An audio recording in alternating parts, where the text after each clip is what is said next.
with it. They beat journalists, they attack courthouses, they attack police stations, they dox and assault our law enforcement officers. The Biden administration let them commit these crimes with total impunity for years. So did Democrat leaders like Pritzker and Mayor Brandon Johnson. Last week, independent journalist Nick Sorter was arrested just for protecting himself against Antifa. I saw it online and I called Nick. I couldn't believe what happened. He did all this just trying to save our American flag from being burned. He was pushed down and assaulted, yet the local police arrested Nick, not the Antifa thugs who did this to him. Antifa feels empowered to operate in the open because weak Democrats have turned a blind eye to their actions. Their hatred for President Trump and for law and order agendas fuels their violence. We've seen more than 1,000% increase in attacks against our ICE agents since January 20th. Secretary Noem is out there fighting for you firsthand to keep our federal officers safe, to keep our federal buildings safe, and we're not going to have it anymore, these thugs. We saw what's happening in Portland and Chicago, and you saw what happened in Dallas. No longer. This is not activism, it's anarchy. We can't and we will not let masked terrorists burn our buildings, attack our law enforcement, and intimidate our communities. Under your leadership, President Trump, we're deploying the full might of the federal law enforcement to crack down on Antifa and other domestic terrorist organizations led by Stephen Miller. And Stephen, thank you for everything you're doing. Last week, I issued a memo ordering our federal law enforcement agents, DEA, FBI, U.S. Marshals, and ATF to protect ICE officers from Antifa and other radical left-wing violence. Director Patel has been going nonstop. He and Deputy Attorney General Blanche were in Chicago yesterday. While Secretary Noem was in Portland, we are around this country fighting against this domestic terrorism. We had Apple and Google take down the ICE block apps. Hope they continue to comply with that. It's threatening the safety of our federal law enforcement officers. We're not going to stop at just arresting the violent criminals we can see in the streets. Fighting crime is more than just getting the bad guy off the streets. It's breaking down the organization brick by brick. Just like we did with cartels, we're going to take the same approach, President Trump, with Antifa. Destroy the entire organization from top to bottom. We're going to take them apart. Thanks to your bold leadership and the designation of Antifa as a terrorist organization, which is exactly what they are, Americans will no longer tolerate their unhinged violence. Thank you. Thank you very much, Pam. Christine. Well, thank you, Mr. President, and thank you for hosting today and focusing on Antifa and the terrorists that they are. Let's not make any mistake. These individuals do not just want to threaten our law enforcement officers, threaten our journalists, and the citizens of this country. They want to kill them. Their agenda is to destroy the American people and our way of life, and this president is standing in their way. He is stopping them from bringing their death and their destruction to the individual citizens in this country that just want to raise their kids and their grandkids in peace and in safety. I want to also thank everyone around this table for being so bold and so brave, for standing up and recognizing the threat that Antifa is to our way of life. By recognizing how advanced they are, how sophisticated their networks are, how they've infiltrated our entire country, and we're seeing them play out with their tactics from city to city, and how they have built out their funding mechanisms. And sir, I also want to thank our Treasury Secretary for his work in getting to the bottom of these funding mechanisms and individuals who are perpetuating this violence on our American cities. I was in Portland yesterday and had the chance to visit with the governor of Oregon and also the mayor. They're in town, and they are absolutely covering up the terrorism that is hitting their streets. While you talked about some of the stories of our ICE agents, our Border Patrol agents, how they have been attacked, how they have been shot at, injured, the damage that they've done, these leaders in these local cities, along with Pritzker and Johnson, ignore what's going on, or, sir, they're helping Antifa cover it up. We have arrested dozens of individuals that that are Antifa members or affiliated with them, and I want to thank our Attorney General for prosecuting them and making sure they never see the light of day again. They have been so bold in making sure we're bringing those individuals to justice. One of the individuals we arrested recently in Portland was the girlfriend of one of the founders of Antifa, and that we are hoping that as we go after her, interview her, and prosecute her, we will get more and more information about the network and how we can root them out and eliminate them from the existence of American society. I want to thank the new journalists here today for telling their stories and for being able and willing to go to the streets and to cover what's happening here in America. Many times the legacy media has looked the other way, refused to tell the stories. The networks have not really focused on what this is and what damage it is doing to our country, and how this network of Antifa is just as sophisticated as MS-13, as TDA, as ISIS, as Hezbollah, as Hamas, as all of them. They are just as dangerous. They have an agenda to destroy us, just like the other terrorists we've dealt with for many, many years. And today is the day that we have a president that won't tolerate it and will stand up and fight for the American people. So thank you for being here, for being so bold, and for standing in the gap at such a time as this. It will matter, it will make a difference, and your life will be one of significance because of what you've done today. So with that, God bless you, and thank you, Mr. President. Thank you very much. Thank you. Cash, please. Thank you, Mr. President. Mr. President, the American people gave you a sweeping mandate in your victory in this election cycle, and they demanded safety and security for our citizens. And your administration, with your leadership, has provided us with the resources that we need, which is a whole-of-government approach to go after criminals absolutely everywhere, not just outside of this country, but within this country.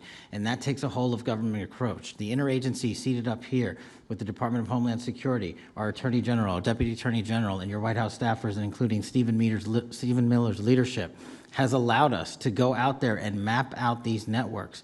What we are doing at the FBI is simple. It does not require rocket science. We are following the money.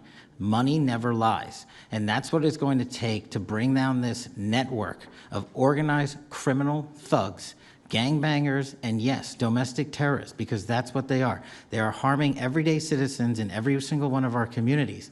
And the folks you see here on the right and left, they're some of the bravest men and women we have today. They're reporting the stories live time because the mainstream media won't cover it.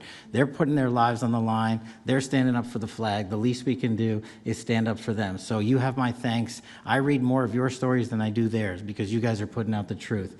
And we deserve a country where you are protected as equally as they are. We, in this FBI, will go after with the criminals with a vengeance. We will not rest until we find every single seed, money, donor, organization, and funding mechanism that we have. And I want to echo the Secretary's comments on Scott Bessent, who's allowing us to map out these networks through their financial criminal activities, which has been going on for decades. And I would like to remind the American public, they built this diseased temple of corruption over decades. And in 8 short months, Mr. President, you have crippled their foundation because of your leadership here, because of the interagency, because of people like Deputy Attorney General Blanche, and because of Attorney General Pam Bondi's fearless leadership to go after criminals wherever they are. They will not be able to hide. They were able to hide and conspire with prior administrations, and we are exposing their corruption from within. And we will go to every single city in this country under Operation Summer Heat and the other operations we are doing at the FBI to bring these criminals to justice. We will arrest every single one of them from whatever perch you sit in, private or public, no matter how your goal or your ambition is. It will be crushed by the Constitution because the American people deserve law and order, and that's what we're going to give you. Thank you very much, Cash. Great job. Maybe we'll start over here. Would any of you like to say something? Feel free. You can say it in front of a fine group of people, also journalists and reporters. You want to start? Sure. Go ahead. Absolutely. President Trump, members of the cabinet, really appreciate you guys bringing this together. And the fact that we are here today on such short notice shows how serious you guys are taking this issue of trans terrorists and frankly, the cities and police departments that are cooperating with Antifa, such as Portland.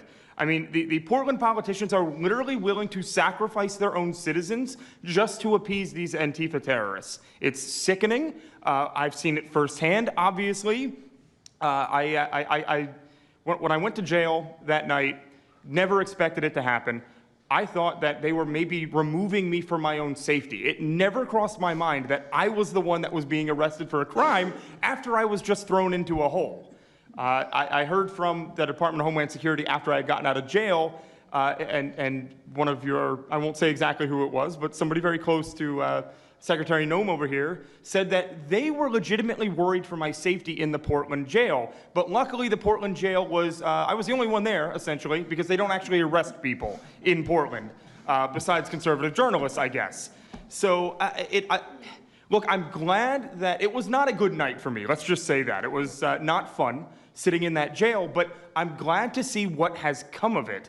And I've been able to talk to a bunch of FBI agents, ATF agents, DHS agents that I didn't even know existed until I went there and went to that ICE facility. And the morale is at an all-time high. It is so exciting to see these guys know now that they have the backing of the Secretary, the DOJ, as well as the President of the United States, and they are there to do their job. They are going to fulfill this mission and deport these violent criminals. I believe one of the ones that I did a ride-along with Secretary Noem yesterday, President Trump, and there was a pedophile that had come into the country 5 times over the past 7 years.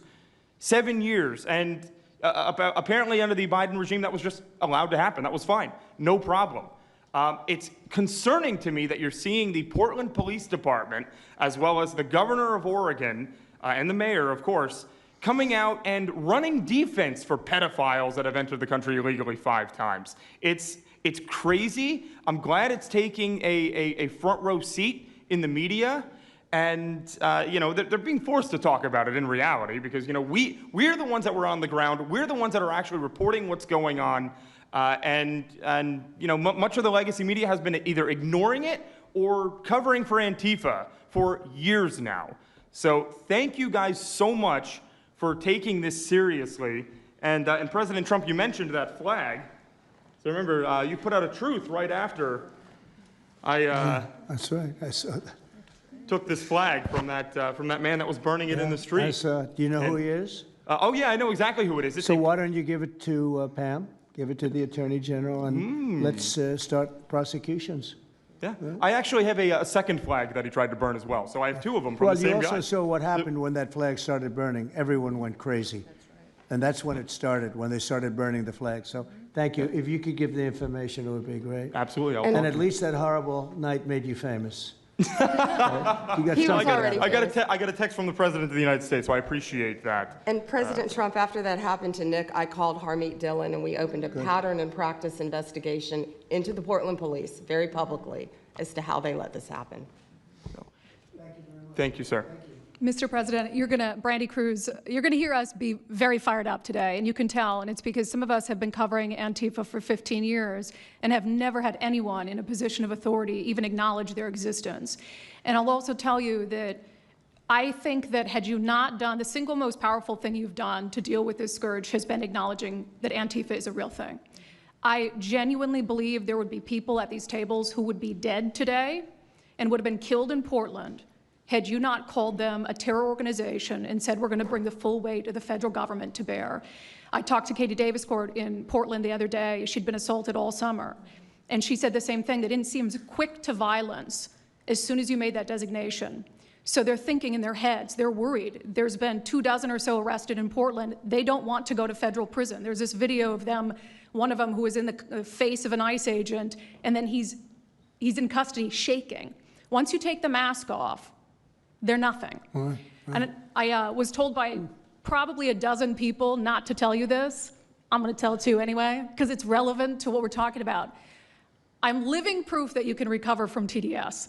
I had strong Trump derangement syndrome for probably 8 years.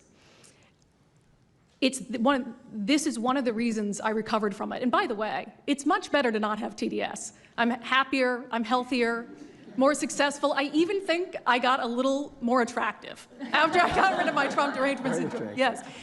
I'm a reporter in Seattle, and frankly, I could not care any less what any of you have to say about this meeting. could not care any less. We're not here for you. I'm not here to convince any of you that Antifa is a real thing, because if you have not come to that conclusion by now, you are never going to come to that conclusion because you don't want to see it. And you're going to go and you're going to say it's a bunch of right-wing conservative influencers who are here spinning a tale. I was one of you. I was a mainstream reporter in Seattle for 10 years. I was a TV reporter on the streets doing my job, and I was still assaulted by Antifa. So it's not about being conservative. It's about people who go there and show what they're doing.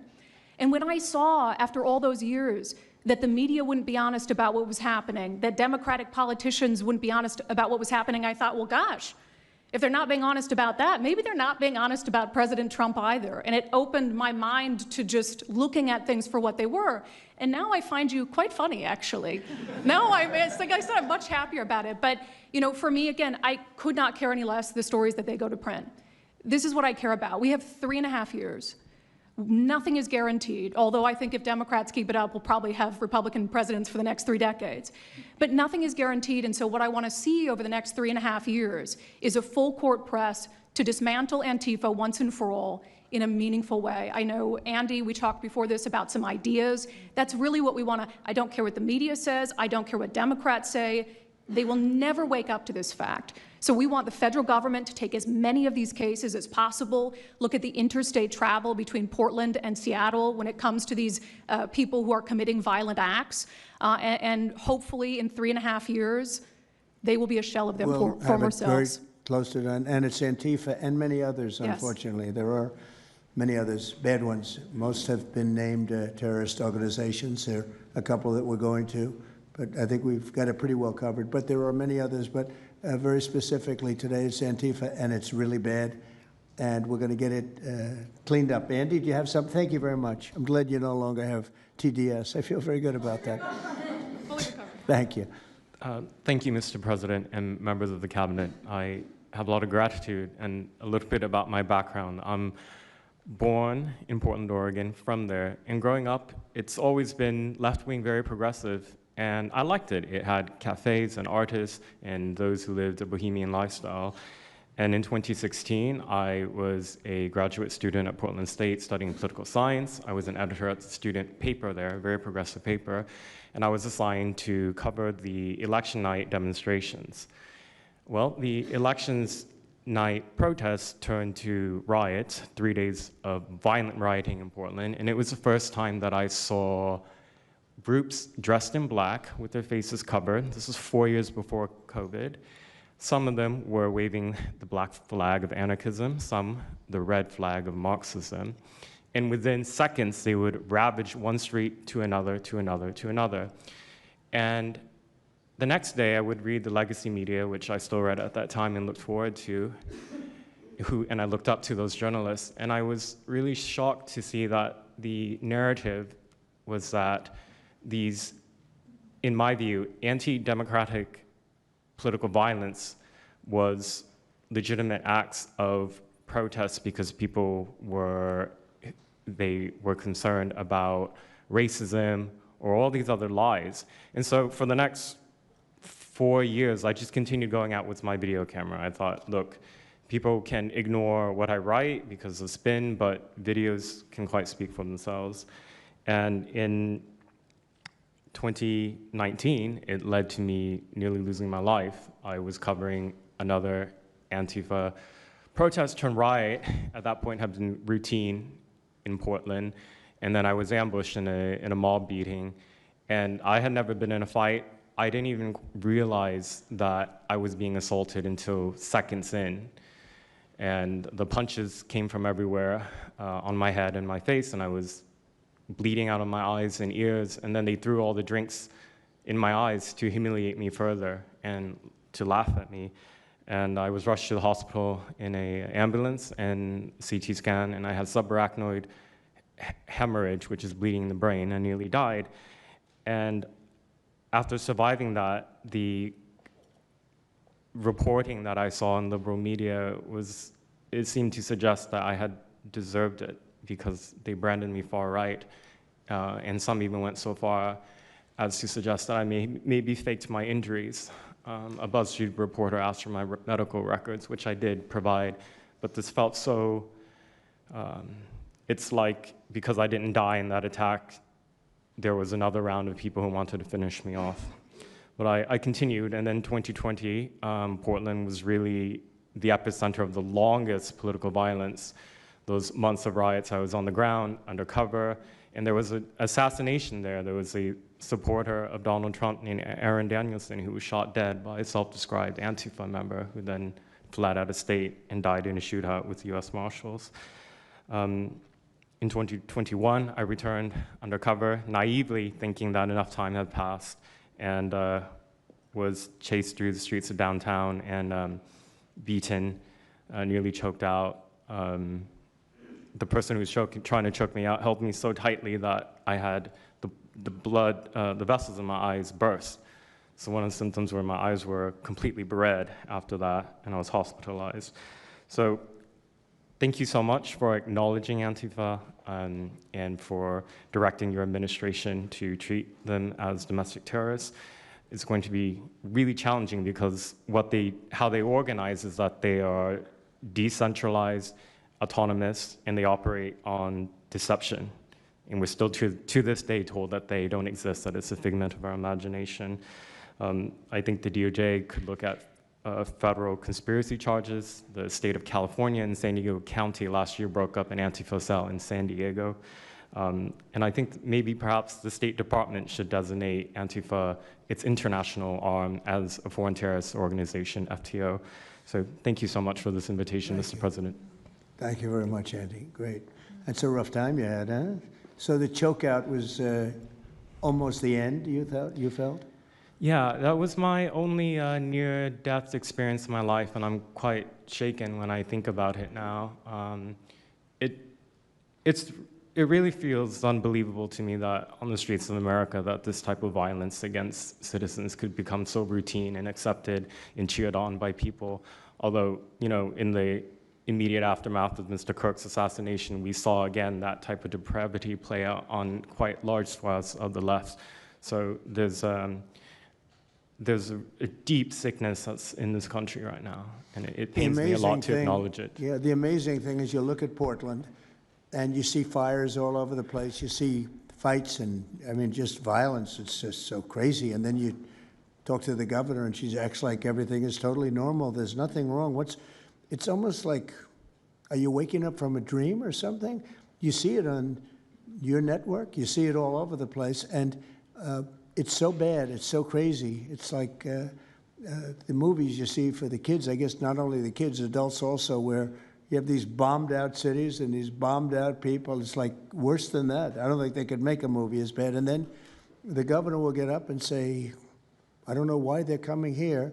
It's such a wonderful place. And the amazing thing is the people want us to be there. The people, when they get the real people that live there, many of them have left, but the real people want us to be there. The same thing in Chicago. So they've had 60, 70 murders over a short period of time. Murders, people that got shot. They've had hundreds of people shot, and then a guy like Pritzker, or this low IQ mayor, gets up. He got up, he's got a 5% approval rating, and the people are all against him. They want people to come. Beautiful black women are wearing a MAGA hat last night on television. Beautiful people. And they said, we don't care who comes, just stop the crime. They don't care, frankly, they don't care if it's National Guard and military.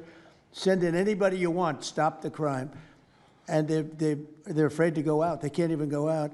And then a guy like Pritzker, think of that, 50, 60, 70 people over a short period of time murdered, actually murdered, mostly gun violence, but knives, but gun violence, they're murdered, and hundreds of people shot. They had one weekend where they had like 18 murdered and 71 shot. But they said, you know what their excuse is? Yeah, but it was a long weekend. In other words, it was a long weekend, so that was okay. And then Pritzker gets up and he says, like, I don't know what they're talking about. We don't have crime here. They're crazy. I think actually they're petrified. Their families live there, everything else. I actually think they're scared. Pritzker was a failure in his family. They threw him out of the family business. Guy's a loser. But you know what? I believe they're scared. They're actually frightened for their lives. Jack, please say a few words. Mr. President, thank you so much for having us here today and holding this roundtable. Antifa is real. Antifa has been around in various iterations for almost 100 years in some instances, going back to the Weimar Republic in Germany. And it's now been just under 1 month since we saw a far leftist murder Charlie Kirk, and we saw thousands upon thousands of people, other far leftists and people in positions of authority, people like nurses and pilots and doctors and HR departments, celebrating the death and the murder of Charlie Kirk. This sickness that's out there is absolutely real. And Mr. President, thank you for mentioning the fact that one of the bullet casings read, "Hey fascist, catch" on it. One of the other bullet casings right next to that had Bella Ciao written on it. Now, Bella Ciao is a song that is known in Antifa circles as the international anthem of Antifa. And all of us around this room that have studied Antifa, we're very familiar with these symbols. And Mr. President, I think the situation is getting worse. When you look at people like Luigi Maggioni, in his 20s, Thomas Matthew Crooks, of course, who took a shot at you, sir, the ICE shooter in Dallas, and now this Tyler Robinson, we're starting to see a pattern of more and more murderous violence. And this same violence is not just random. It is targeted assassinations, which are getting worse. And every single one of us in this room that goes out there, and obviously you as well, sir, and all the staff, we are now under that threat every single day. And working there at Turning Point USA, and I've spent just about the last month out there in Phoenix with Erica, with the family, with the team. And I will tell you this, Mr. President, even though going through something like that, which is an absolute nightmare, and people say, you know, what was it like to speak in front of all those people? It was horrible. Every second of it was horrible. But we're not going to quit. And Turning Point USA is continuing the tour that Charlie was on. We had 6,000 people when we went back to Utah. We had 5,000 people last night in Montana, if you can believe that. We are continuing to organize on campus. We are getting more and more people coming out in the face of this threat, knowing what happened to Charlie. But Mr. President, we need to do something about this, because I fear that the next one who could be killed could be sitting at this table right now. And we're not going to stop, but they need to stop, and they will not stop until they are stopped. Thank you. Thank you, Jack. I appreciate it very much. One thing I have to say is that Washington, D.C. was almost as bad. I don't know what could be worse than Portland. You don't even have stores anymore. They don't even put glass up. They put plywood on their windows, but most of the retailers have left. But Washington, D.C. was so bad, and Pam, I'd say it took 12 days to really make it pretty good, and a month to make it great. And now people are going out to dinner. The restaurants are booming. They don't have enough seats. They're opening up new restaurants because many of them closed. And people are walking down the street totally safe. A reporter, I'm not sure if she's there. I can't see somebody reported there. She is. She was violently assaulted. And I don't know, she tends to be somewhat liberal, but she wasn't liberal on this one. I appreciated your honesty, but that won't happen again. It won't happen again. You're lucky you're alive, frankly, with what happened. I know exactly what took place. So Washington, D.C., our capital, we thought we'd start there appropriately, and it's safe, and people are so happy. They're so happy. And now it's a couple of months. I went to dinner there. I felt totally safe. I gave a press conference right in the middle of the street, which I don't think Secret Service was thrilled about. But, you know, I'll tell you what, I wouldn't have wanted to do it 6 months ago. It's incredible what happened. Now we're in Memphis. As you know, we're having a great impact in Memphis. It's been only a week, but it's, Cash, I hear it's been amazing what's happening there just very early. But you take a look at D.C. and you take a look at some of the other. We've had a big impact. What we haven't said, because Pritzker said, well, crime is going down in Chicago. Well, 5 months ago, Cash went to Chicago with a lot of FBI agents just to prepare it, so that we went in with, I guess you could call it a surge, call it whatever you want, but would be even more effective. And we're going to be doing that, and very, very strongly doing that, because Chicago is a very unsafe city. It's a great city. The head of the Union Pacific Railroad said, sir, please, save Chicago. It's a great city. It can be saved. Other cities are gone. I mean, they're lost. They can get better, but they're just really, they've been so decimated. But I'm so proud of what they've done so quickly in D.C., and it's taking place quickly in Memphis, where we were asked to go by the mayor and by the governor. And it's really incredible what we can do and how fast we can do it. Let's go for two more. Would you like to go? And then Katie, you'll go. Okay, please. Yeah, thank you, Mr. President, for having us here. And not to sound like a broken record, but it needs to be said that Antifa is real. Yeah. It's real. It's a threat. I just saw them last weekend over in Portland while they're causing mayhem over there. And the reason why they're such a big problem is because we have Democrats and a lot of people in the mainstream media refusing to acknowledge that they even exist, right? So how can we as a country begin to address it if we have large swaths of these people who are supposedly decision makers and people who are supposed to inform, they don't want to say that it exists. Because the common who are supposed to inform say that it exists. Because the common argument is like, well, they're not a real organization because there's no national leadership, they don't have a national headquarters, so how can law enforcement go after a group that doesn't exist like that? Well, law enforcement goes after criminal groups that organize to rob banks or do smash and grabs. They don't have a registered LLC, they don't have official membership cards, they don't have a business address, but law enforcement still goes after them because they're working as a group. These people don't just show up, randomly at the same time to do the same thing, dressed in a very similar fashion, espousing the same ideology. And they say, well, it's an ideology. It's like, well, yes, it's an ideology because there's people alive, present, that believe in it, and they're acting on it. And so I've been very well aware of what Antifa's been doing. I was very busy during the riots in 2020. That was probably my most exposure to them prior to this year. I've been at the ICE facility at Broadview. I'm originally from the Chicagoland area, unfortunately, but that's where I grew up around. Like I said, I was in Portland. I was covering the riots in Los Angeles as well. And probably one of the most disturbing parts about that is, in addition to Antifa being present, they were tagging the streets with CJNG, which is Cartel Jalisco Nueva Generación, which is a cartel. So you have these people who are working basically in concert with other terrorist groups to say that we're here, we're present, and we're gonna attack federal agents and people who are gonna expose what we do. And so, to be clear, political violence, sustained political violence that we're seeing in this country is not a both sides issue. I was, I was at Charlie Kirk's memorial in Glendale recently. Conservative gathering, totally peaceful. It was the most peaceful gathering that I've been at. Every other time that I've been covering violence in the streets, just this year, just this year, it's always been from left-wing people, radical left-wing people. And it's not even just Antifa anymore. The shooting that happened in, the defensive shooting that happened in the Chicago area, that wasn't someone dressed in black bloc. That was just somebody that had taken upon themselves to go out and try to interfere and ram federal vehicles. So people are becoming more and more radicalized, and it was to be expected, unfortunately. And the reason why we're in this position today is because after I was done covering the riots, I was at the border from the San Diego sector all the way down to the Rio Grande Valley sector, covering the border crisis month after month. And we all knew the solution to that.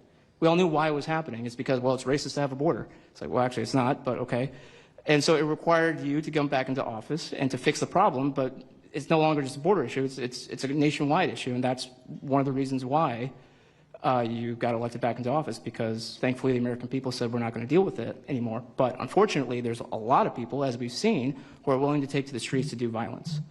And that's a scary thing, because typically when I was in 2020, I was covering Minneapolis, Los Angeles, Portland, Seattle. I was over in Chaz, and that was to be expected. But now, because the issue of immigration, illegal immigration, is so widespread, riots can happen anywhere. Attacks can happen anywhere. So that's why it was weird kind of going back to my home state to cover this violence. I mean, just after the Dallas shooting, they were chanting outside Broadview, shoot ICE, shoot those, efforts, shoot those efforts. So I'll just leave that. Thank you so much again for having this.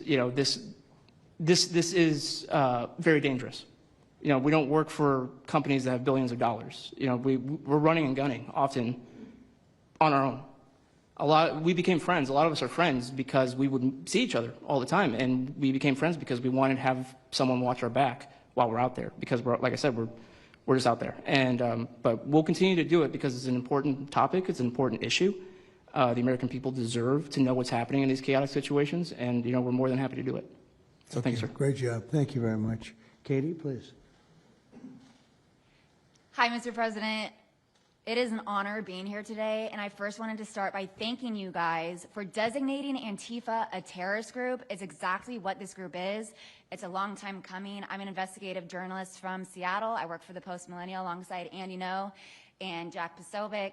I have been infiltrating Antifa cells in Seattle and Portland for the past decade. I know their inner workings, and Antifa uses extreme political violence to crush the civil rights of their political enemies and believes that violence is justified by any means necessary. But today, I want to focus on what is happening in Portland at the ICE facility. I've been covering this for the past 4 months, and this is a call out to corporate media who has completely ignored this story or has falsely reported on it. This is nothing short other than a sustained attack on the United States, which is being supported by Democratic elected officials. The Portland Police Bureau has completely abandoned several blocks outside the ICE facility, giving away their jurisdiction to a terrorist group who has spent the past 4 months harassing, assaulting, and intimidating anyone they perceive to be against their cause. Not only have federal agents been relentlessly assaulted for more than 100 consecutive days, black-clad anarchist militants concealing their identities behind black facial coverings have been assaulting reporters just for trying to cover their crimes. Today, I am sitting here with a black eye and a concussion after being violently hit in the face with a metal pole while reporting outside the ICE facility just this past week. After the attack, I immediately went to three Portland police officers who refused to detain the suspect. I took the time to chase down the suspect in the streets, had her held for 35 minutes. I was waiting for Portland police to come, and they never came. Then that's what opened my eyes to what this group is actually doing. I watched 20 Antifa militants help my assault suspect escape into an Antifa safe house that is 1 block away from the ICE facility. And this safe house is where Antifa-affiliated protesters are conducting paramilitary operations. It's where they're arresting, they're showering, they're eating to continue this occupation. I have staked out this safe house and have observed shift changes. This group is highly organized. It is being funded through mutual aid groups, and they have no plans of stopping. Residents living across the ICE facility have been held hostage by Antifa. They're begging for federal intervention. The city refuses to help, and they want you, President Trump, to come in and restore law and order. I want to stress the importance of taking this situation seriously because when I first started reporting on this occupation, I went undercover in Black Bloc. I talked to these Antifa militants. I lasted for about a month. They believe that ICE agents are the Nazi Gestapo who need to be killed. They told me that directly, and I think that if this situation is not taken as seriously as it is, it's just a matter of time before someone gets killed. And thank you for having me. Thank you, Katie. That's pretty incredible. The only question nobody can answer is why. Why are they doing this? They're like insurrectionists. They're terrible people. But you really wonder why. Why are they doing it? What are they gaining other than they're obviously paid? They're paid a lot of money. Go ahead, please. Mr. President, if I can answer that question, the reason why they're doing it is because the same media that's sitting in this room with us has declared all of us at this table Nazis and fascists, and they've been doing this for years. This is why Antifa feels emboldened to attack us. Now, almost every single person at this table has been threatened with a steel bat. We've been assaulted, we've been harassed, we've been threatened, and that is in huge part due to the media. So my message right now is for you guys. Because 2 years ago, back in 2020, by the way, I was censored for my reporting on Antifa here in Washington, D.C. You were talking about how safe it is. Now, Mr. President, it wasn't so safe back then. Back in 2020, I watched as a father was being mobbed and surrounded by Antifa members as his terrified, crying children looked on and the police here did nothing. I watched as a woman had her hair violently ripped out of her skull simply for waving an American flag on the streets of Washington, D.C. And by the way, if you guys try to go and find any of this footage, you won't find any of it because Twitter deleted all of it because our president shared my reporting and they deleted my entire account immediately after. So now, if you want to know what happened in 2020, all you're going to see is the media headlines that said that it was fiery but mostly peaceful. Thanks for that one, CNN.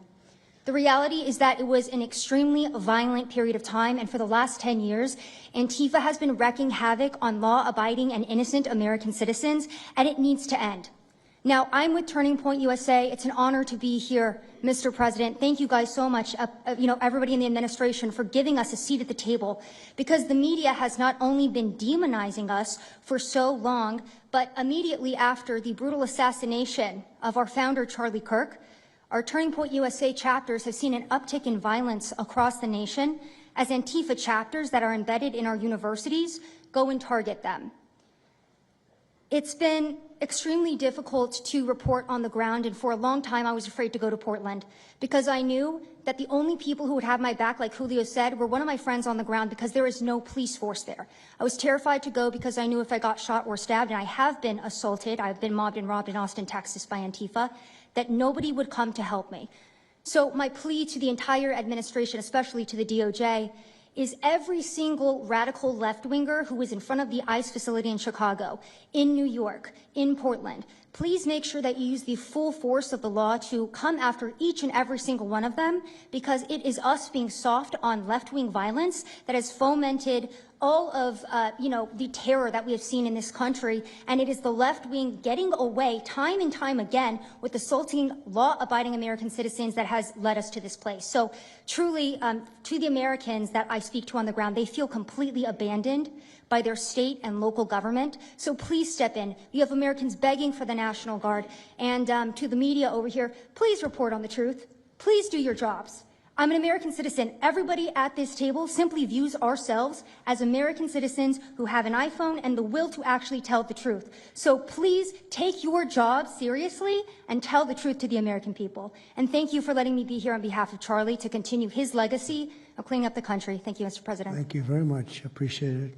Wow, you feel very strongly, I can see. I'm mad. I got beat up so many times, Mr. President. My friends have gotten beaten up, and I want to cry right now from happiness because we have been completely ignored for so long. For almost 10 years, we've been getting assaulted on the streets. I have watched children cry as their parents have been attacked on the streets. That should not be happening at our nation's capital. So please, again, the DOJ, please utilize the full force and go after each and every single one of these people. Fantastic. Thank you very much. Great job. Impassioned. That's important because you should feel like that. Please, go ahead. Mr. President, thank you for having us here and bringing together this panel of brave journalists, everybody on this side of the room. And no one can speak to the violence better than these people here. So I think we know that this is not just a story about violence and chaos, as you alluded to, Mr. President. This is a money story. And at the Government Accountability Institute, my colleague and I, Peter Schweitzer and our team, we followed the money, and we followed it to the top of what we call the protest industrial complex, Riot Inc. And we found a network of NGOs. It's not just the Soros network, the Open Society network, it's other funding networks, the Arabella funding network, the Tides funding network, Neville Roy Singham and his network, Foreign Cash. And it's also big left-wing funders. Some of them are not citizens of this country. Mr. Hans-Jörg Wyss of Switzerland. They're pouring money into this entire ecosystem. And so I want to share 3 money facts with you about what we call Riot Inc. Number one, like any corporation, Riot Inc. has many divisions. It doesn't just have the Antifa boots on the ground division. It has PR divisions. It has marketing divisions. It has a very well-funded legal division to get these boots on the ground back on the streets as quickly as possible. But it does have those investors that I mentioned. Number 2, we have identified dozens of radical organizations, not just the decentralized Antifa organizations, but dozens of radical organizations that have received more than $100 million from the Riot Inc. investors. These would be the lawyer groups. These would be the groups that advocate for calling good, honest Americans fascists, et cetera.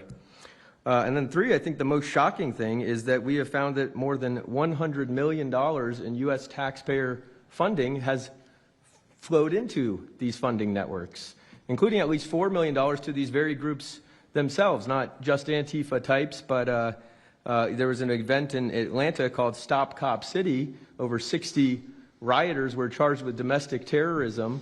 These groups received money for that from both the billionaire class as well as taxpayer money. So one other thing, this money helps fund the decentralized crowdfunding platforms.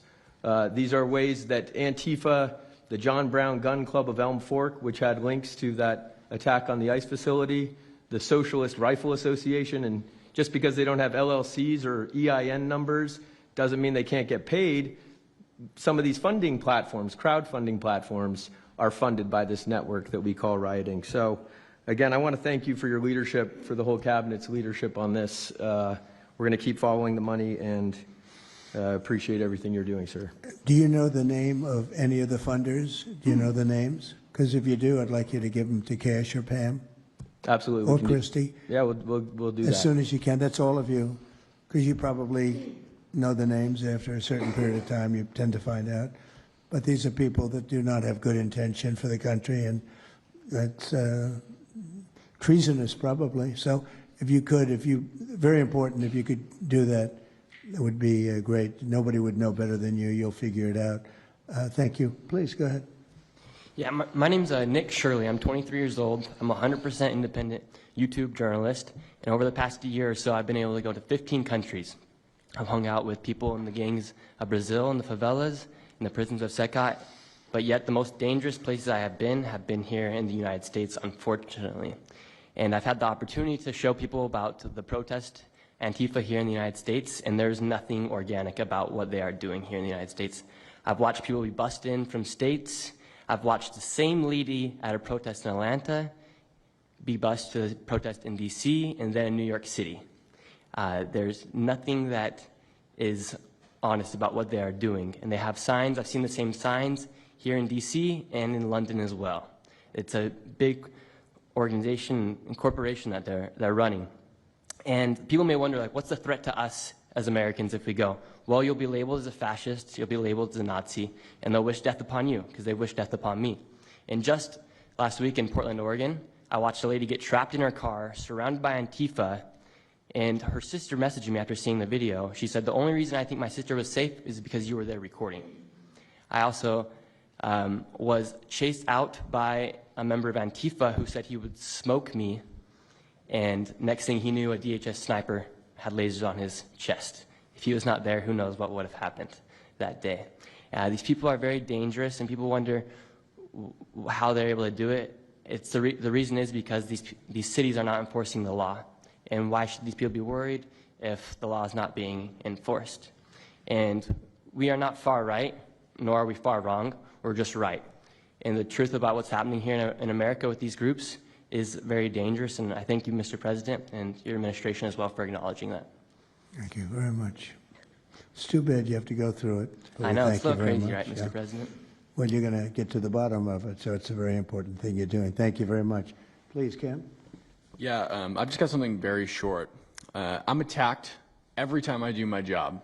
When I leave my house to go to work, I am violently assaulted. I've had guns pulled on me. I've been bear sprayed. I've been beaten down. I've been almost killed. So my question for all of you is, how would you feel if every time you showed up to work, masked militants tried to kill you? Because that's how we feel. That's our lived reality. And you guys go and tell us that we're liars, the riots aren't that bad, right? I've never seen any of you guys on the ground. In fact, I've never seen anybody representing the companies you work for on the ground. You guys come to us for interviews that never get published. Stop saying we're lying. We're not. We risk our lives every day to do the job that you guys are too afraid to do. What network would you say is the worst, if I could ask? Oh, man, yeah, that's a real tight spot. Honestly, it's a simple question. Well, there's a lot of people in this pool, and I would say I'm not talking about Fox. I'm not talking about Newsmax or any outlet that resembles them, so I'll let you guys put the pieces together on who I'm exactly talking about. Who would you say? Which network would you say? MSNBC, for sure. Oh, they're terrible. I agree. They're CNN, probably close, yeah. Yeah, I'd rate it that way, yeah. MSNBC, that's Brian Roberts. Yeah. That he allows that to happen is a disgrace. Absolutely. And CNN is second. Yeah. I would say CNN is not quite as bad as MS. MSNBC is not What really a about news others? site anymore. Oh, MSNBC is sick.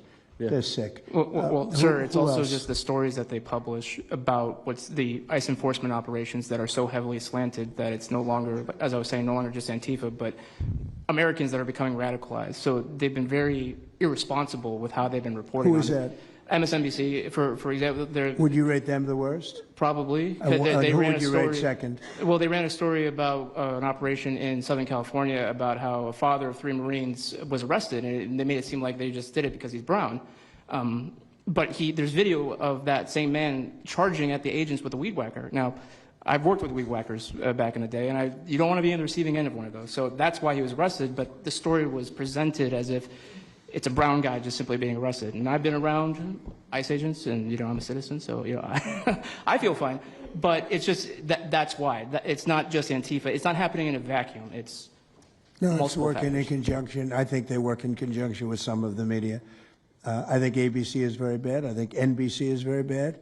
And CBS has a new owner, so we have hope for CBS. CBS has a great new owner, my opinion. But I will tell you, ABC is terrible. NBC is terrible. NBC's MSNBC too. They changed it. They moved it over legally so they couldn't be tainted by the words MSNBC, but they are absolutely terrible. There are a lot of them. What about independents? Independent networks. They're a little bit better, but I would say that we're an example of how you don't need to be part of a super large company to be able to do just basic journalism. All you got to do is sit and record, and you'll let the story play out. And that's why they hate us. That's why Antifa Well, I targets watched us. a level of dishonesty that's incredible, where answers are changed.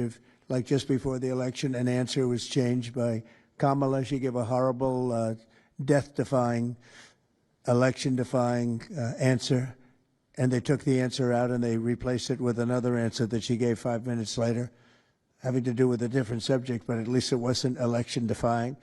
No, the level of dishonesty with the media is incredible, whether it's on Antifa or many of the other groups. You're talking about Antifa, and I know that's close to your heart because that's the one that's most affecting you, but there are others that are as bad or almost as bad as Antifa, having to do with different people, different sections of the world, but it's terrible. We're not going to let it go on in this country. We're not going to let it go on.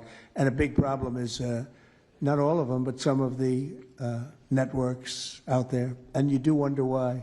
You really do. Okay, please. Go ahead. Yeah. Mr. President, thank you again. Thank you. My name's Jonathan Cho. I am an investigative reporter for Frontlines Turning Point USA. I'm also a senior fellow at Discovery Institute in Seattle. And I cover far-left extremism as well as the homeless drug crisis in America. And I find it oftentimes those worlds intersect. And hot off the presses, what I wanted to bring to your attention today is a report from a Capital Research Center here in D.C. in conjunction with Discovery Institute. They just put out this study right now, and what it shows is that Antifa is heavily embedded in the homeless and housing nonprofit sector. In many cases, the homeless industrial complex is running cover for Antifa. Antifa is benefiting from American tax dollars, and they're essentially being used as the muscle. Let me give you an example. There's a group called Stop the Sweeps in many U.S. cities right now. They get in front of encampment sweeps. What they're doing quietly is they're bringing in Antifa militants to manufacture a crisis to make the police look bad. Another group right now that is behind Antifa and working with Antifa very closely, based on the research that we have right now that we're going to give to you and your team, are the Democratic Socialists of America, also known as DSA. Again, these far-left progressive groups tend to be aligning themselves with Antifa. So finally, in closing, what I wanted to thank you again, Mr. President, is that a few months ago, earlier this year, you put out an executive order on homelessness and the drug addiction crisis in America, and that's sent the entire homeless industrial complex on the run. You have absolutely moved the needle and changed the game. But what's also come out, again, is that there is a connection, a deeply embedded connection with the homeless housing nonprofit game in America, connected to Antifa and the far-left activists. And finally, I just wanted to say that all of our resources at Turning Point USA and Discovery Institute are at your disposal, and we will continue, again, to carry on the legacy of Charlie Kirk. He would have wanted us to pursue and chase the story. Well, he was a good friend of mine, as you know, and he helped us get elected. Us, it really is us. It's even some of them, but not too many of them, not enough of them. And did you notice when we mentioned CNN and MSDNC, the cameras went off. 2 of the cameras immediately went off, but they're not going to cover it anyway. The problem we have is that this is a very important meeting, but you'll see very little press about it. These are major statements being made by major people, including the people right here, and you're not going to see too much about it. They don't like to cover this kind of thing. So it's very dishonest what's going on there. I think the press is a big factor. Please, go ahead. Thank you, James.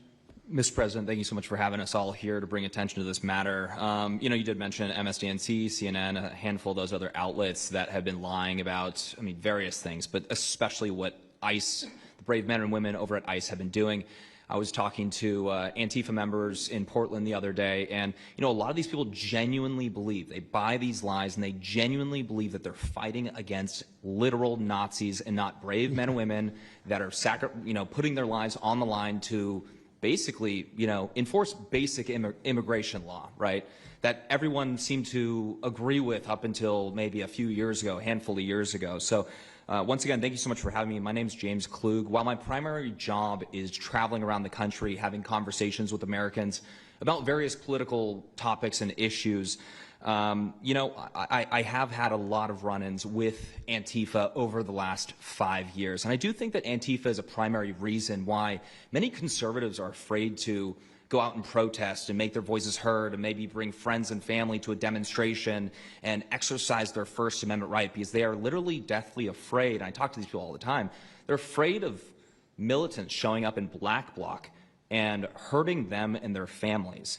And, I've personally witnessed Antifa assaulting hundreds of police officers. I've witnessed them firebombing police departments and federal property. I've witnessed them making death threats against federal agents, police officers, journalists. I think I've witnessed every single person here, maybe not personally, but I've seen them get, hunted down and attacked. And so, this is a group that is responsible for a good percentage, if not a majority, of the violent riots in 2021 and 2020, when Democrat mayors had a kind of a hands-off approach with these left-wing militants. Just as a quick reminder for everybody, we're talking about dozens of murders that happened in those riots. We're talking about billions of dollars of damage to property and communities all over the country. We're talking about thousands of officer injuries. So this isn't just like some little thing that they're, they punch a journalist here and there. No, they're responsible for a lot of damage and a lot of people that have, unfortunately died and basically suppressing people's voices, And so what I did want to talk about is to get this footage, almost every single person in the room here, to get this footage, you have to go undercover because you are at risk of being beaten or worse. You have to go undercover. You have to film low-key to capture them committing crimes. This is stuff that the mainstream media was not doing and has not been doing. They'll show when Antifa is maybe, it's a little bit more peaceful, and they'll show when it's more mellow, but they'll remove the cameras when things get violent and it's actually dangerous to be here. And I have personally witnessed legacy media vans showing up at a riot 300 yards away, getting out of the vehicle, filming for 30 seconds, saying something like, fiery but mostly peaceful, packing up, and to add insult to injury, you have Democrat politicians that are saying, it's just an idea, right? That's all this is, so it's just an idea. After all of this chaos, it's just an idea. Well, that idea has threatened to kill me and many of my friends that are here today. So, Mr. President, thank you so much for bringing this to the forefront, and it's definitely making a big change. Really appreciate you. One question. So why is it there are numerous groups? I mean, Antifa is terrible, but you have other groups that I guess probably are almost as bad or just as bad.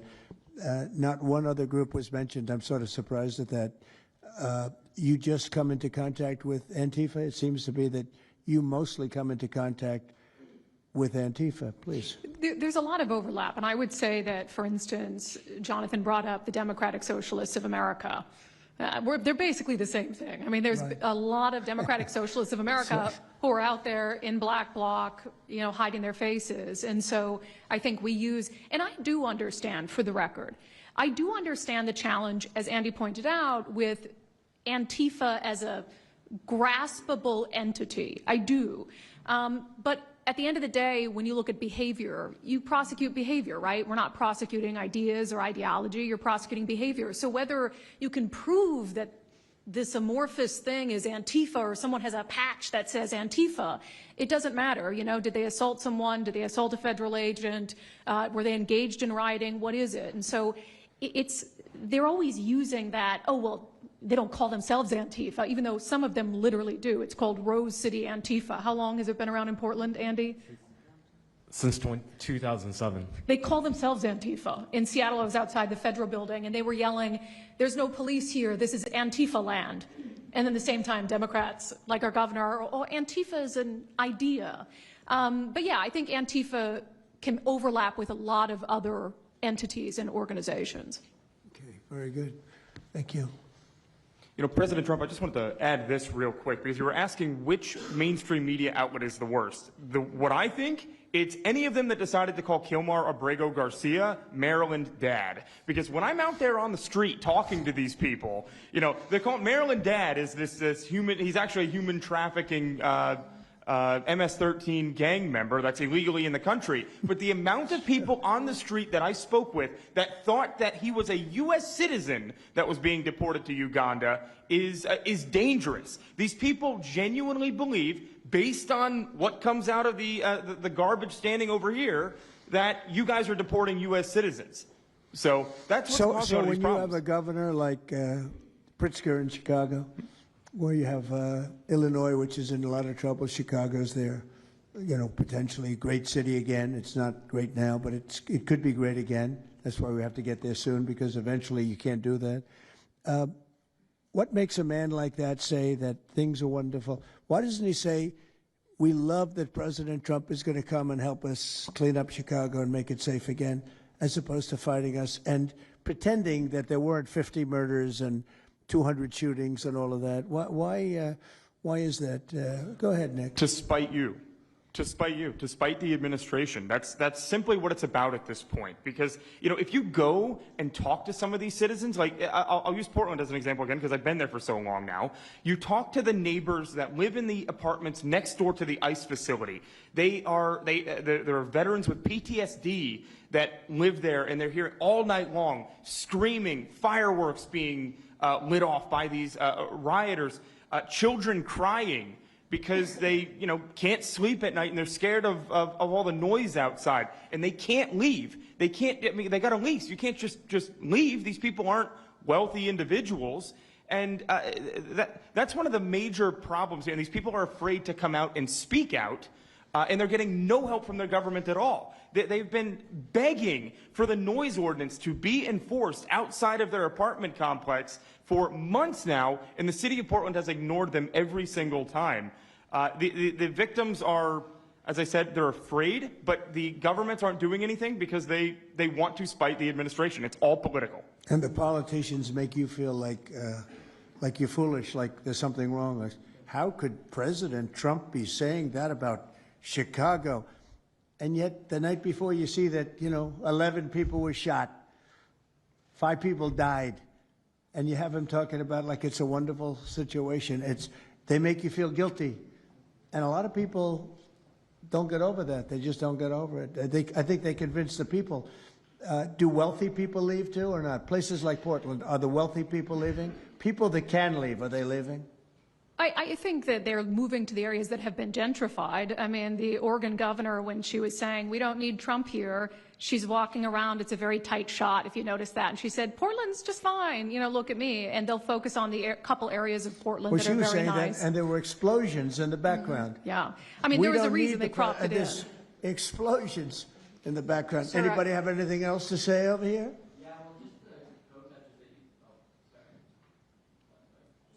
And then we'll get, should we be taking questions, or is it just a waste of time? Because they can ask questions, but, well, there's Brian, he's good.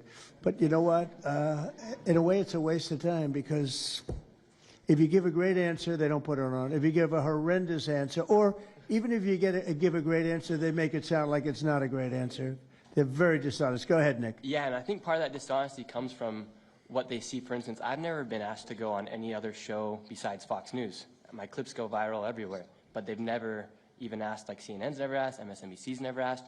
And a lot of times when I go to hotels, I'll stay and I'll watch like MSNBC. Fortunately, their ratings are terrible. They are terrible. MSNBC is dying, and CNN is dying like a dog.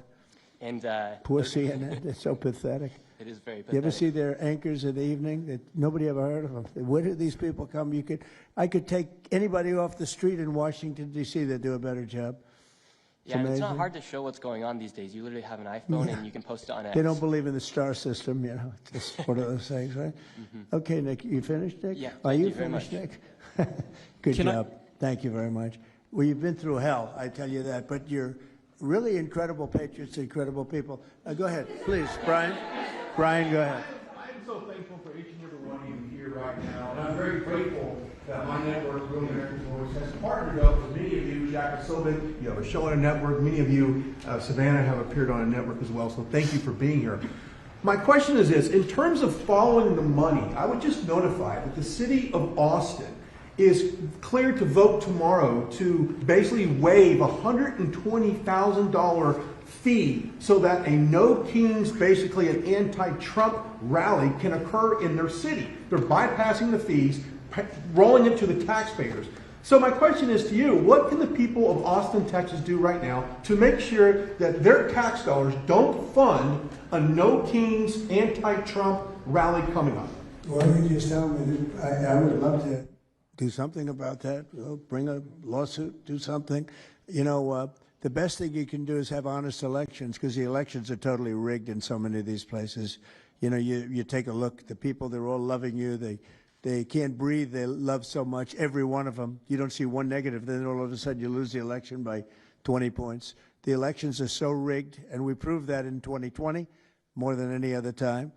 But even the last election, there were areas that I won by much more. We won in a landslide, but I actually won in more of a landslide than we thought. I said, you got to get out, make it too big to rig. And fortunately, the people made it too big to rig. They tried.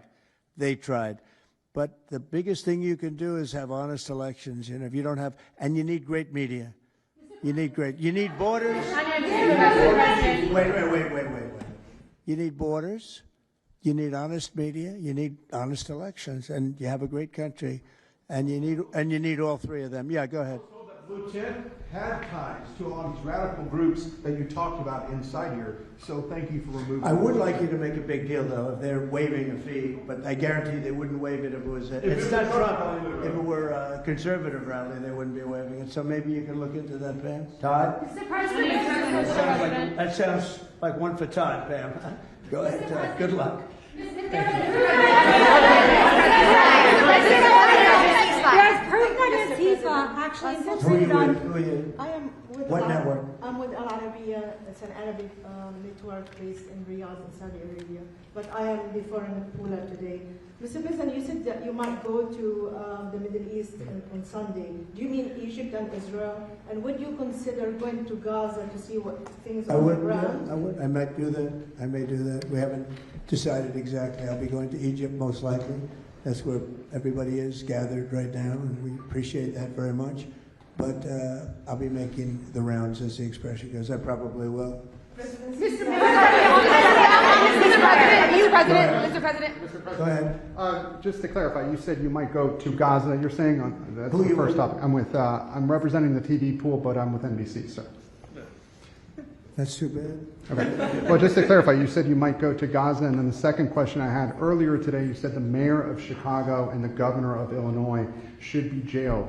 Have you asked the Justice Department to look at possible charges? No, I've seen the law, and when you have a group of people where the police call off the safety for ICE officials, I've understood that, and I've read it today in numerous journals, that's illegal. What they did is I guess it was ICE, Christie, right? They were under threat, and the police were helping beautifully, and it was fine. And then all of a sudden, a woman was on the line saying, "Everybody, move back, get out, get out."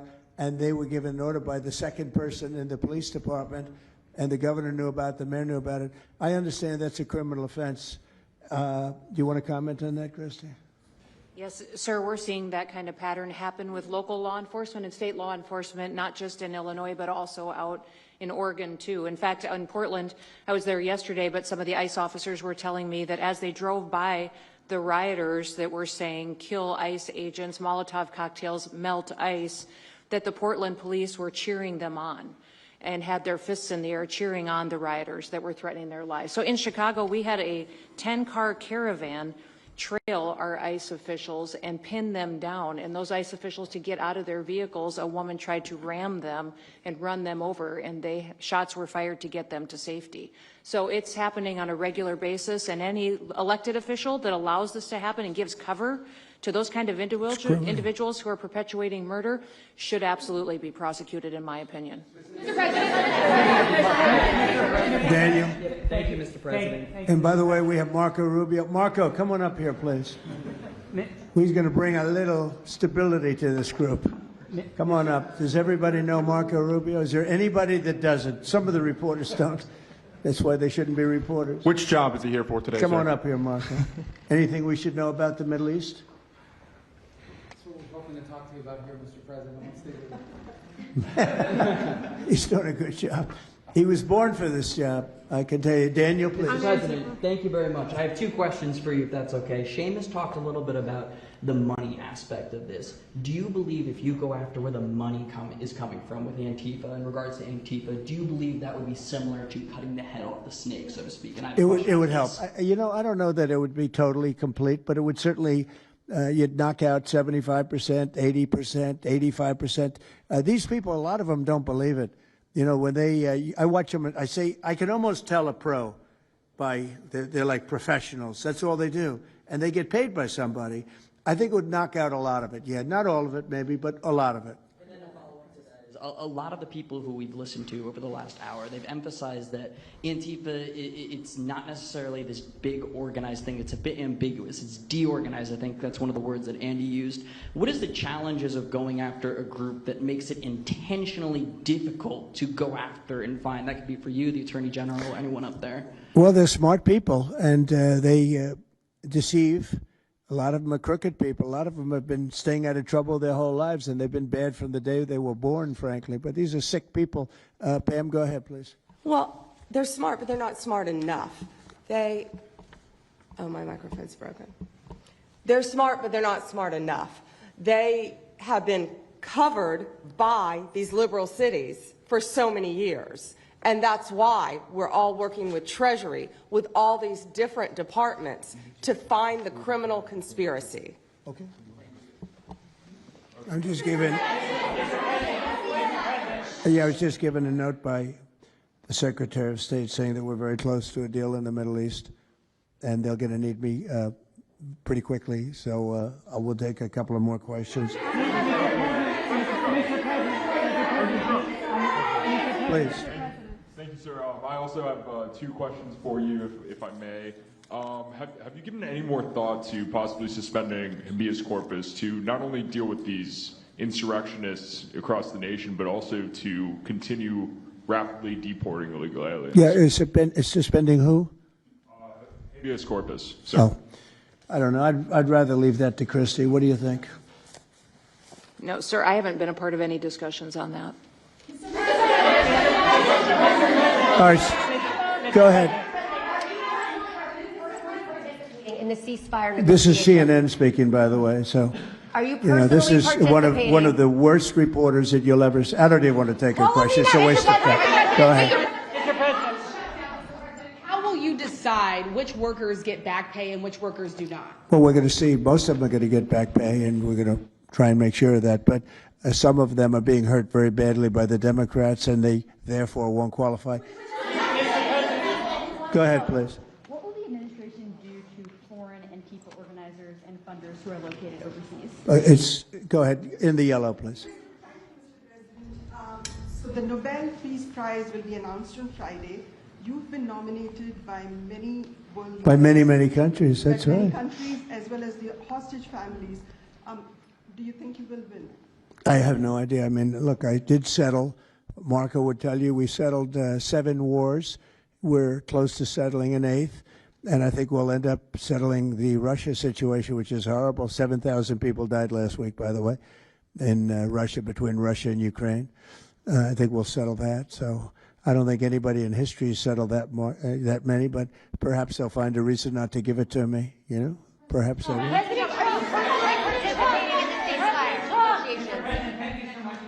Thank you. Going to the shutdown quickly, what is your position on the extension of health care subsidies, which is what Democrats are asking for? Well, all I want to do is very simple. I want to get the country open, and then we're going to discuss that. And we'd like to, Obamacare is a horrible mess, and it has been from the beginning.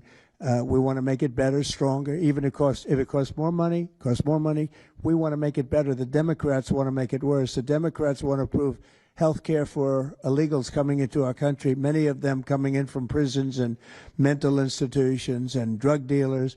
They want to give them health care. We don't want that for our people because that's going to destroy the health care that we already have. We'd like to make Obamacare better for people, less expensive and better health care. Yes, ma'am. Mr. President. I'm wondering if you've been briefed on the organization and funding of Antifa, and if so, what have you learned? I have been, and they have pretty good knowledge, but they're going to have a very good knowledge. And I really ask these very brave patriots that we're surrounded with today to let us know, because I think you probably have some pretty good ideas. And even if you're not sure, let us know and we'll figure it out, okay? If you could do that.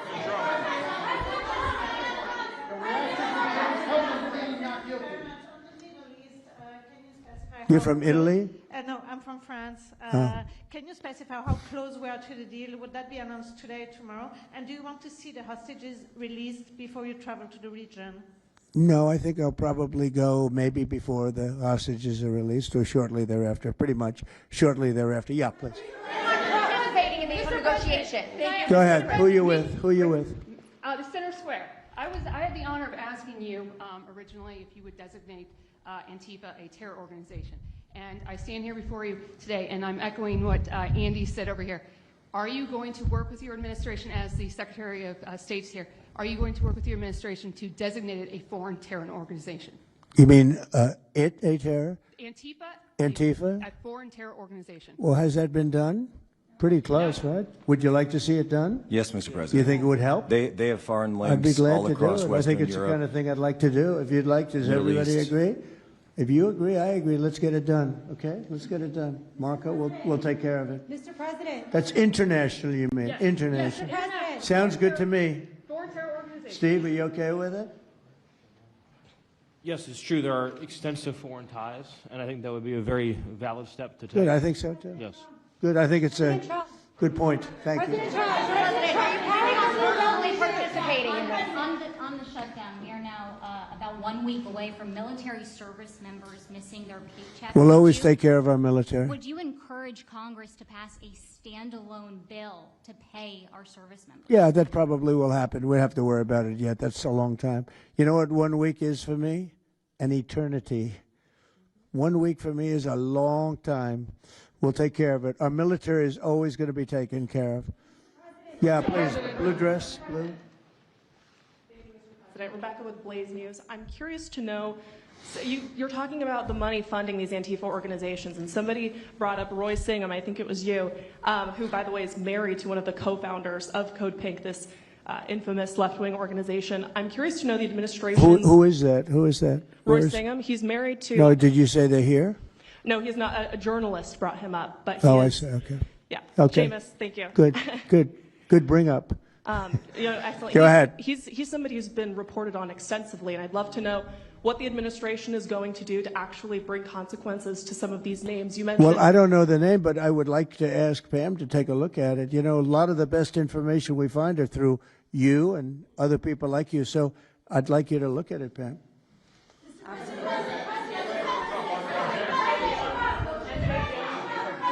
In the back, please.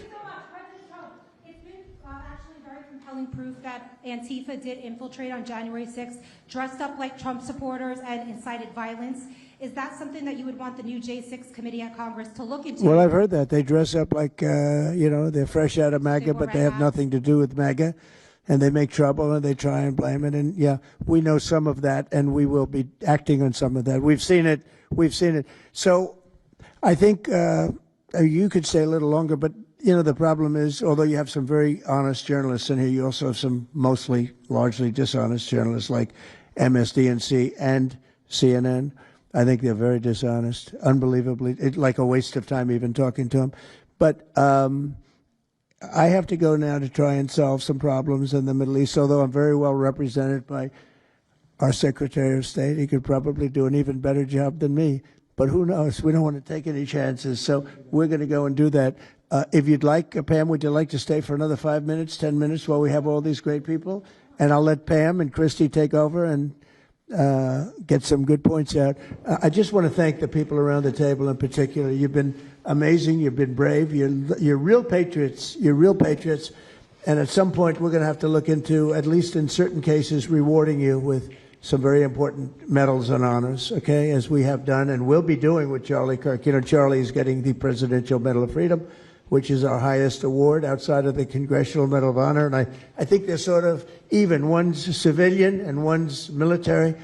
But unfortunately, the civilian sometimes is military also because of what we have to go through on the streets of this country. I can only tell you this. We have a great nation. We have a nation that's right now the hottest in the entire world. We're the hottest nation in the world, despite all of the things we've been saying today. But that's going to make your job easier, because nobody's doing better than we are financially. We've never done better. We've had, I think, 58 stock market increases since I've been top, meaning record increases. We have never seen anything like it, and we're going to keep it going. That makes it a little bit easier for what we're doing. I guess maybe it also makes some people crazy because they don't want to see us do well.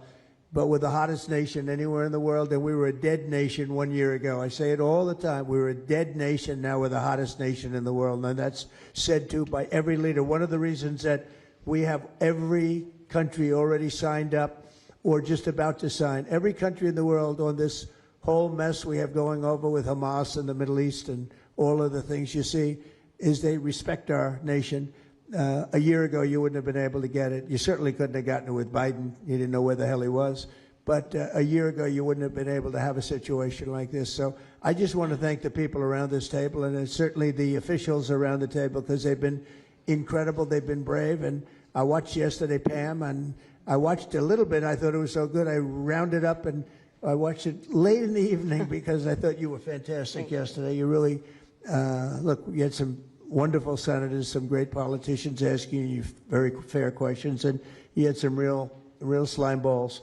But I thought you were amazing, so thank you very much. And Christy, thanks for the great job. Cash, thanks for the great job. Always my man back down there. He's the silent type, but he's a hell of a lawyer. Thank you all. We're going to get peace in the Middle East. That's what we want to do. Thank you very much, everyone. What specifically makes you so hopeful, Mr. President?